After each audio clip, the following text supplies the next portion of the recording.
ಮತ್ತು ಕುಂಭಮೇಳ ಮೆರವಣಿಗೆ ಮಾಡಬೇಕು. ಹಳೆ ದರ್ಗಾದಿಂದ ಹಿಡ್ಕೊಂಡು ಹೊಸ ದರ್ಗಾದವರೆಗೆ ಮೆರವಣಿಗೆ ಮಾಡಬೇಕು.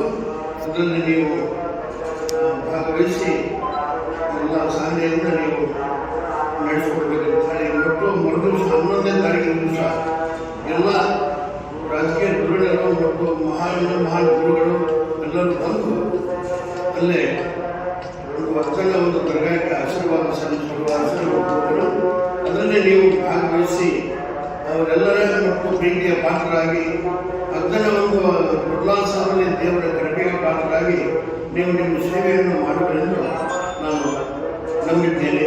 ಬಂದು ನೀವು ಆದಷ್ಟು ಸೇವೆ ಮಾಡಬೇಕಂತ ಕೇಳಿಕೊಳ್ತೀನಿ. ದರ್ಗಾದ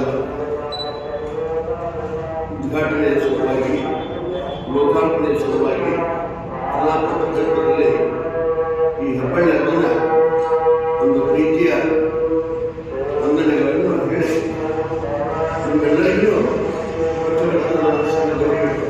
ಎಲ್ಲರೂ ಒಂದು ಸಮಾಧಾನದಿಂದ ಶಾಂತಿಯಿಂದ ಅಲ್ಲೇ ನಡೆಸಿಕೊಡ್ಬೇಕು. ವಾತಾವರಣ ಏನೋ ಇಬ್ಬರು ಅದನ್ನು ನೀವು ಅಗ್ನಿ ತಿಳಿ ಹೇಳಿ ಅದನ್ನು ಅಗ್ನಿಯ ಒಂದು ಅಜ್ಜನ ಹೆಸರು ತರುವಂಥ ಕೆಲಸ ಮಾಡಬೇಕು.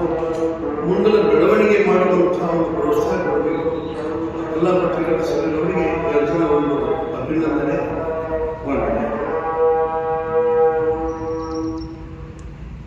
ಮಾತನಾಡಬೇಕು.